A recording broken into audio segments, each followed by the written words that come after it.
बिहार। मैं आपके साथ प्रभात रोशन। जानते हैं इस वक्त की 10 बड़ी खबरें। और एक अच्छी खबर, पूरे देश भर में 10 दिनों के अंतराल में चलेंगी 2600 श्रमिक स्पेशल ट्रेनें। रेलवे बोर्ड के मुताबिक अगले 10 दिनों में 2600 श्रमिक स्पेशल ट्रेन चलाया जाएगा। इसमें लगभग 36 लाख यात्रियों को उनके गंतव्य स्थान तक पहुंचाए जाने की उम्मीद जताई जा रही है। जरूरत पड़ने पर ट्रेन की संख्या और भी बढ़ाई जा सकती है। रेलवे बोर्ड के चेयरमैन विनोद कुमार यादव ने कहा कि जब तक श्रमिकों का पंजीकरण होता रहेगा तब तक श्रमिक स्पेशल रेलगाड़ियां चलती ही रहेंगी। मुख्यमंत्री नीतीश कुमार का संकल्प, सभी प्रवासियों को बिहार में ही मिले रोजगार।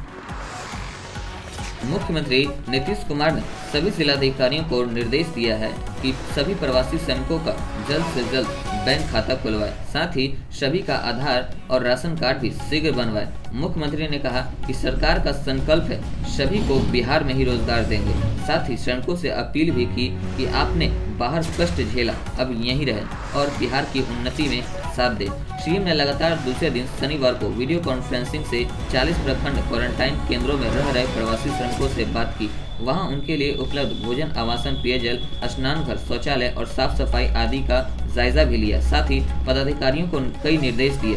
श्रमिकों ने भी खुलकर अपनी बात मुख्यमंत्री को बताई। अंतर्राष्ट्रीय उड़ानें अगस्त से पहले शुरू करने के मिले संकेत। नागरिक उड्डयन मंत्री हरदीप सिंह पुरी ने कहा, भारत अगस्त से पहले ही पर्याप्त अंतर्राष्ट्रीय उड़ानों का परिचालन फिर शुरू करने की कोशिश करेगा। शनिवार को फेसबुक लाइव कार्यक्रम के दौरान उन्होंने ये संकेत दिया। साथ ही उन्होंने यह भी कहा कि हालातों के मद्देनजर ही अंतर्राष्ट्रीय उड़ानें संभव हो पाएगी। 2 सप्ताह में सभी बेकार चापाकल उखाड़े जाने की हो रही है व्यवस्था। राज्य में विभिन्न जगहों पर स्थापित बेकार पड़े हुए चापाकलों को 2 सप्ताह के अंदर उखाड़ा जाएगा। इसको लेकर लोक स्वास्थ्य अभियंत्रण विभाग ने संबंधित जिलों को निर्देश जारी किया।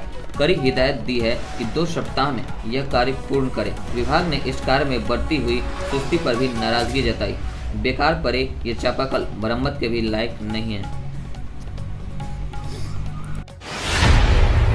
योजनाओं में अब अधिक से अधिक मजदूरों को दिया जाएगा रोजगार।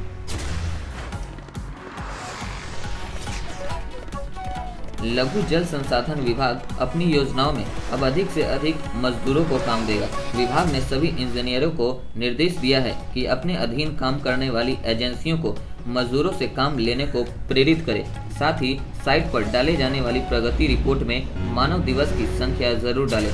मानव दिवस का सृजन रोज बढ़ना चाहिए।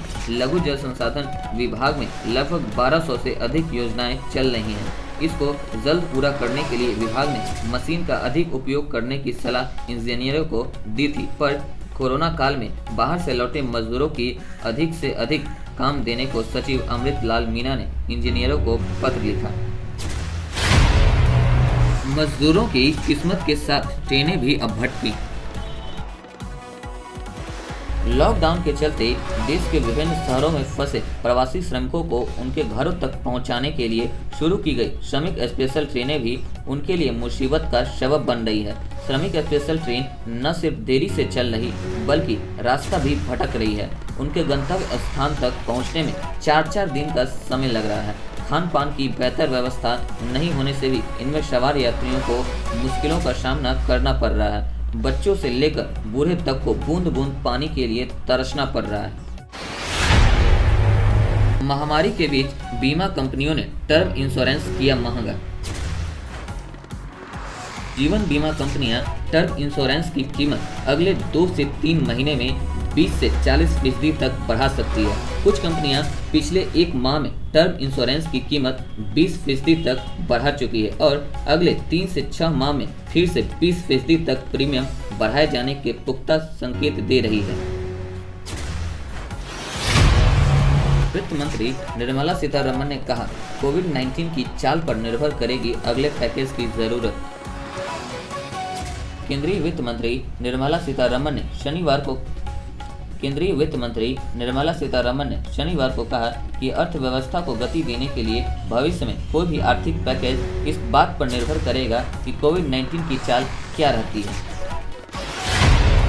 देश भर में 1.25 लाख से ज्यादा हुए संक्रमित, 53,000 हुए स्वस्थ।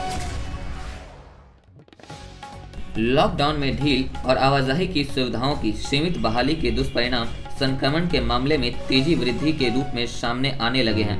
पिछले हफ्ते भर से रोजाना लगभग 5,000 के आसपास नए मामले सामने आ रहे हैं। पिछले 3 दिनों से तो यह संख्या 6,000 को पार करी जा रही है। शनिवार को भी 6,000 से ज्यादा नए मामले सामने आए और देश में कोरोना वायरस की चपेट में आए लोगों की संख्या 1.25 लाख को पार कर गई। हालांकि इनमें से 53,000 से ज्यादा लोग अभी तक स्वस्थ भी हो चुके हैं। 3700 से ज्यादा लोगों की अब तक मौत भी हो चुकी है। 1 मई के बाद से तकरीबन 94,000 संक्रमित बढ़े हैं और 2600 से ज्यादा लोगों की मौत हुई है। पूरे बिहार में शनिवार को 228 नए संक्रमित मरीजों के मिलने के साथ ही संक्रमितों का आंकड़ा 2,394 पहुंच चुका है। वहीं 653 लोग इस बीमारी को परास्त कर स्वस्थ भी हो चुके हैं, जबकि 12 लोग अपनी जान गंवा बैठे हैं।